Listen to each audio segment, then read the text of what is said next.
तुम 5 अमृत कहते हो, पंचामृत, दूध को भी अमृत कहते हो, दही को भी अमृत कहते हो, घी को भी अमृत कहते हो, मधु को भी अमृत कहते हो। किसी में भी अगर एक ड्रॉप भी पॉइजन गिरा दो तो क्या होगा? सब जहर बन जाएगा। एक ड्रॉप भी अगर नेक्टर में भी पॉइजन गिरा दो तो क्या होगा? वो जहर बन जाएगा। तो मेरे बंधुओं, अगर कोई परमात्मा तुमको अमृत दे रहा है और तेरे अंदर जहर पड़ा हुआ है तो एक बूंद जहर उसके सारे अमृत को खराब कर देगा। तो मेरे बंधुओं, यही तेरा जीवन है, मत रखना उसको भी निकाल फेंको आज, उसको भी निकाल फेंको। इसलिए कि तुम लोगों में मैं कुछ लोगों को चुनता हूं, उसमें एबिलिटी होती है, उसमें वो क्षमता होता है, मैं उस क्षमता से उसको काम कराना चाहता हूं। अगर बार बार मैं किसी को हथौड़ा बरसा रहा हूं, बार बार मैं उससे कुछ करवाना चाहता हूं, तो बार बार मैं चाहता हूं कि शुद्ध हो जाए। अंतिम समय तक मैं प्रयास करते रहता हूं, अंतिम समय तक, कि इसलिए कि मैंने देख लिया है उसके अंदर, मैं चंद्रगुप्त को पहचान लिया हूं। चाणक्य ने देखा चंद्रगुप्त को और वहीं से चुन लिया, कहा कि इसको मैं राजा बना दूंगा, राजा बनाऊंगा इसको, चुन लिया। लेकिन मेरे बंधुओं, चंद्रगुप्त भी अंत समय तक चाणक्य के लिए जो चाणक्य चाहता था वो बनता गया, वो बनता गया, कहीं चुका नहीं। चंद्रगुप्त खुद कुछ नहीं बनता है, चाणक्य जो चाहता है वो बनते जा रहा है। यहां तक चंद्रगुप्त माया से प्रेम करता है और कहता है मैं उससे शादी करूंगा, और अपने बगल के कमरे में रख लिया है। चाणक्य आता है और कहता है चंद्रगुप्त अपना कमरा बदलो, तुम दूसरे कमरे में रहोगे। वो कहता है कि गुरु, प्रश्न नहीं करता है, मान जाता है। जब अपने कमरे में चला जाता है तो उसके मन में आता है कि गुरु ने जाति तो नहीं कर दी ना मेरे साथ, मैं उससे शादी करना चाहता हूं। तो उसने कहा गुरु मैं तो उससे शादी करना चाहता हूं। बोले चुप, तुम शादी की बात करते हो, तुम प्रेम भी उसी से करोगे जिससे मैं कहूंगा, कारण कि मुझे तुमको राजा बनाना है।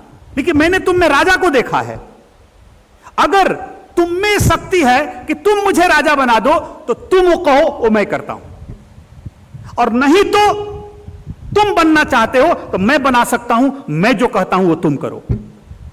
आधी आधी मत करना, नहीं तो मैं भी बर्बाद और तुम भी बर्बाद, मेरा भी समय व्यर्थ, तेरा भी समय व्यर्थ, तुम भी दुखी होगा और मैं भी तेरे लिए दुखी होऊंगा।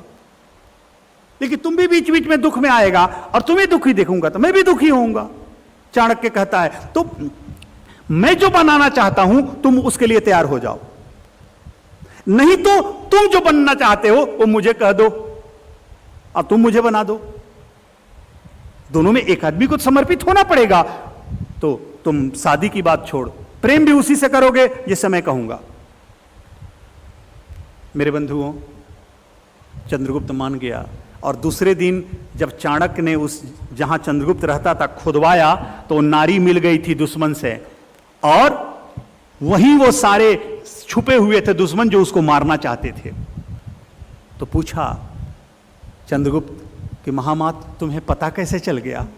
उसने कहा कि जब मैं तेरे कमरे में आया तो देखा कि एक चिट्टी अन्न का दाना लेकर जा रही थी, तो मैं सोचा यहां कोई खाना खाता नहीं है, बगल में कोई रहता नहीं है, वो कोई खाता नहीं है, भोजनालय उतना दूर है, तो अन्न, घर में अन्न का दाना कहां से आ गया? तो कोई ना कोई है जो यहां खा रहा है, कोई ना कोई है जो यहां खाना खा रहा है। फिर जब मैं पांव को जोर से यहां मारा तो आवाज आई, लगा ओह ये तो खाने वाला नीचे बैठा है, दुश्मन नीचे बैठा है। तो बहुत बार मेरे बंधुओं तेरे जीवन में तुम्हें ऐसे लोग मिलेंगे जो अच्छे बात करेंगे, लगेगा अच्छा कर रहा है, लेकिन तुम्हें चढ़ा चढ़ाकर अनुकूल शत्रु हो जाएगा और गिराने का कारण बन जाएगा, वो गिरा देगा तुमको।